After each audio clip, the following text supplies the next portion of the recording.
Hi and welcome back to another video. So today's video is going to be about, do African cichlids need rocky environments, caves, hiding places?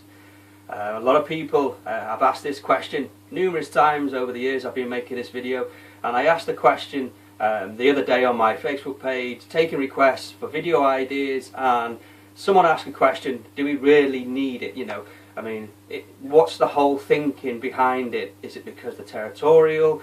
Do they need hiding spaces to get away from other fish?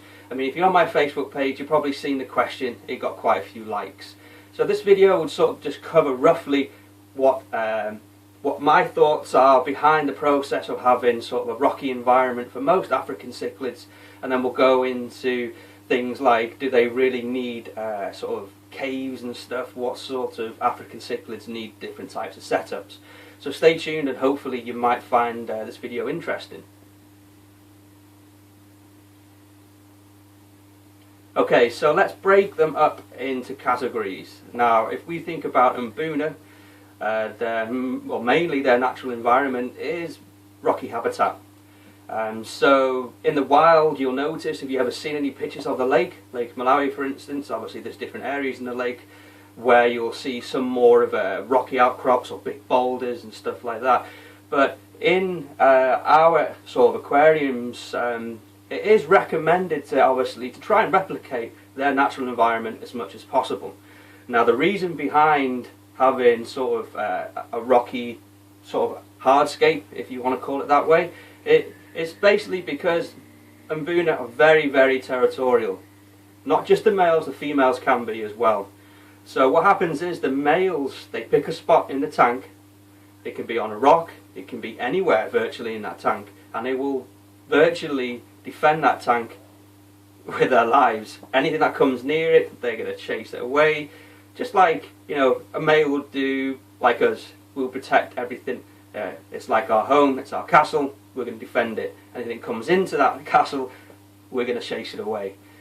But I've noticed through my years of keeping Mbowe that when I first started keeping wild caught, I can't remember the gentleman that gave me the tip at the time, but he told me, when you get your wild caught into your tank, take out most of the rocks, because obviously the wild caught, they're coming directly from the lake and they are going to be a bit more aggressive than your Mbowe that you have in your tank at the moment. So that's what I did. There's a video on my channel somewhere when I say new wild caughts, blah blah blah, and you'll notice there's only 4 rocks in the tank. There's the 3D background and stuff, but what I noticed was, as soon as I took those rocks out of the equation, those spaces for territories, the males and the females, they were so relaxed. They were just swimming around, enjoying themselves, not worrying about this little area they need to protect with their lives, you know. So that is a pretty good experience for myself, because I saw from both sides, having a tank full of rocks and everyone sort of fighting, but then it comes back to overstocking. So if you have a tank full of Mbowe with rocks as well, and you notice, you probably heard it on every single forum, videos and stuff, overstocking is the key. But my perception is, if you have a tank full of rocks and you've only got around, say, my tank here, sorry, getting off topic, 600 litres, and I have probably around about 50 Mbowe in here with fry, multiple fry, all the way through the tank. And as you can see, there's about 150 kilos worth of rocks in here, and if you can see behind me, they're not fighting. There's no males chasing each other. I mean, is that because I've got too much rocks, not enough rocks? Have I got enough fish? I've found a perfect balance, and that will come through experience on stocking, knowing what species to stock with each other and stuff like that. But that's a whole different other video. So my thinking behind it is, if you're going to create sort of a natural environment for any sort of African cichlids, take into consideration what part of the lake they come from. What lake? Is it Lake Tanganyika, Lake Victoria, Lake Malawi? And then it all comes down to finding what's best for your fish. Now, people will say you need to do this, you need to do that. I got to where I am today with trial and error, and I'm in the position now where I've done all the hard work, I've found mistakes, I've found good ways to do this, bad ways, and stuff like that. So my videos is to give you guys information of where maybe it might help you, but it's something that if you try it, it might work for you. I'm not saying it's going to work all the time, but it's beneficial maybe just to take a few tips here and there and then try them yourselves. So a rocky environment is probably is best for Mbowe. Overstocking, yes, make sure your filtration's fine, not going to, you know, overcrowd the tank stupidly, but then take into consideration the females as well. Now, it's a good ratio, probably a 3 to 1, 4 to 1. I know a lot of people haven't got huge tanks, so 2 to 1. But then, if you take those rocks out of the equations and you still got females, what happens is, you take all the rocks out, I guarantee if you've ever done this before, you're doing a rescape, you'll notice the fish just swim around. They don't care, they're not fighting, because they've got nothing to protect. They might have females in there that they'll chase around. Chasing is normal. It comes part and part with African cichlids. Every species will chase each other. That's nothing. It's just like dogs having fun, you know, chasing each other around and stuff like that. There's nothing to worry about. It's when you see fish that are damaged, that's when it's time, you know, alarm bells start ringing, and you need to think about, is my environment fine? Have I got enough fish? You know, do I need to add more to groups that I've already got in there? Maybe, oh hang on, this group needs some more females. Now, Mbowe, rocky habitat, lots of rocks, lots of hides, so, you know, if one of the Mbowe is getting chased, they can get inside these hides and get away. Overstocking causes the fish to forget who they've been chasing, so that overall it sort of breaks down the aggression.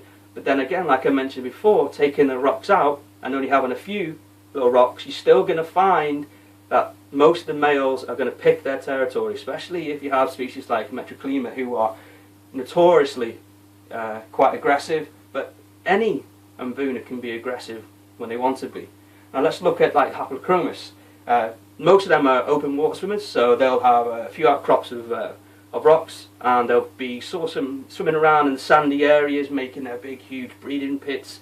In the wild, you probably noticed them. You know, some of these oval shape or circle shape pits are like 6 foot in diameter.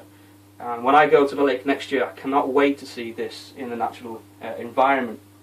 Things like Lake Tanganyikans, you have rocky species, then you have open water swimmers, you know, frontoses, the deep water fish, and they can live in caves as well, and they also like to swim in open water.